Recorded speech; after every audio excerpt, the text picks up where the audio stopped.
Welcome back नाजरीन। रूमी सैयद हमारी आज की मेहमान है, इनसे एक बड़ी ज़बरदस्ती गुफ्तगू जारी है।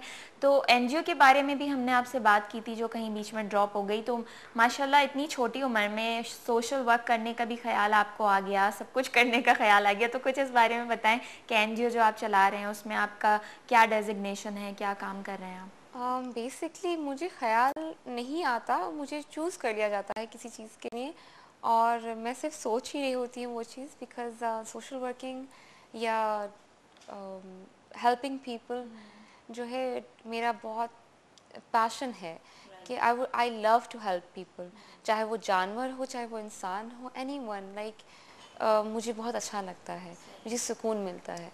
और लाइक जो जीडीओ के जो प्रेसिडेंट हैं Asif Zia, I know him for a long time since I am in showbiz and वो ये काम कर रहे थे इस GDO, it's called global development organisation, इसके ऊपर काम कर रहे थे। बेसिकली 36 लैंग्वेजेस पे इनकी वेबसाइट है and it's going world wide माशाल्लाह। सो उसके बाद उन्होंने ये डिसाइड किया कि रूमी सैयद आपको हम ये डेजिग्नेशन देना चाहते। And I was amazed, I said मैं कैसे करूँगी? And he says you can do it because you've got the heart for it. You need a heart, and then you need the education. You've got the for education. Doing the good things you have a good heart, Yeah, कहते हैं तो। and I really appreciate him and his whole team for selecting me as the ambassador and the legal advisor.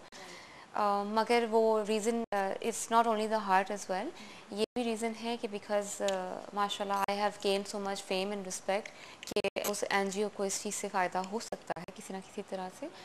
Lastly हम आपसे पूछेंगे कि जो models हैं आजकल की नई लड़कियां जो इस फील्ड में आ रही हैं मॉडलिंग की तरफ, डायरेक्शन की तरफ, उनके लिए आप कोई मैसेज देना चाहोगे कि उनको किस तरीके से अपने आप को ग्रूम करके आना चाहिए? क्योंकि हमारे यहाँ जो है एकेडमीज़ नहीं है। बेसिकली पाकिस्तान में हर कोई डायरेक्टर प्रोड्यूसर बन जाता है, एक्ट्रेस बन जाते हैं लोग।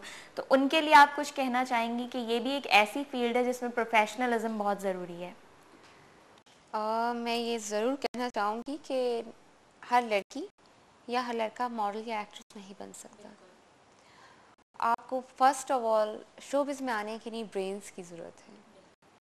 अगर आप ब्यूटीफुल हो या हैंडसम हो, इसका मतलब ये नहीं कि आप फ्रंट ऑफ द कैमरा आ जाएं एंड डू एनीथिंग, बिकॉज वो फिर आप 6 मंथ्स 1 ईयर 2 ईयर्स के लिए मुश्किल से आपको काम मिलेंगे और रहेंगे, मगर परमानेंट आपको एक पोजीशन वो जिस तरह मिलनी चाहिए वो नहीं मिलेगी।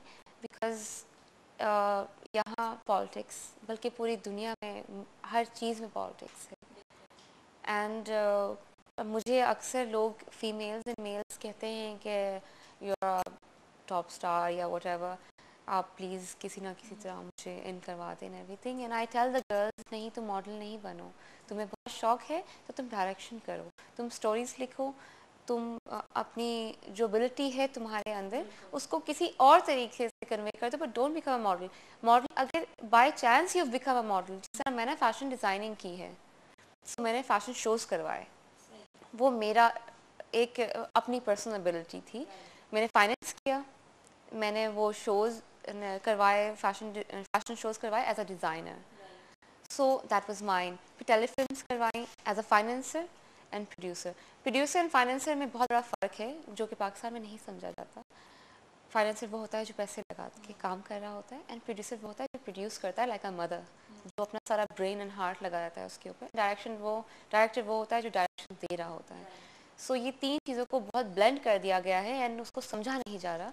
माशाल्लाह I have done work as a financer, producer and director and after all like writer, मगर उन सब कामों को मैंने ब्लेंड भी नहीं किया। मेरा ये एक मैसेज है सब लोगों को, ये इतनी ढेर सारी शूट्स लेते हैं, सारे काम आप एक साथ ब्लेंड करके नहीं करें। मैंने हर काम को बेहतरीन तरीके से कंप्लीट किया, उसके बाद दूसरा काम स्टार्ट किया, वो इसलिए कि मैं पूरी तवज्जो के साथ एक काम करना चाहती हूँ। बिल्कुल। और वही चीज़ कामयाब होती है जिसको आप पहले टारगेट करते हैं, फिर मैनेज करते हैं, then you will achieve the target easily.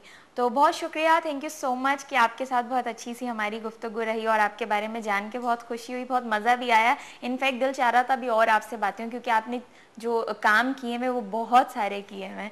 तो thank you so much for being with us.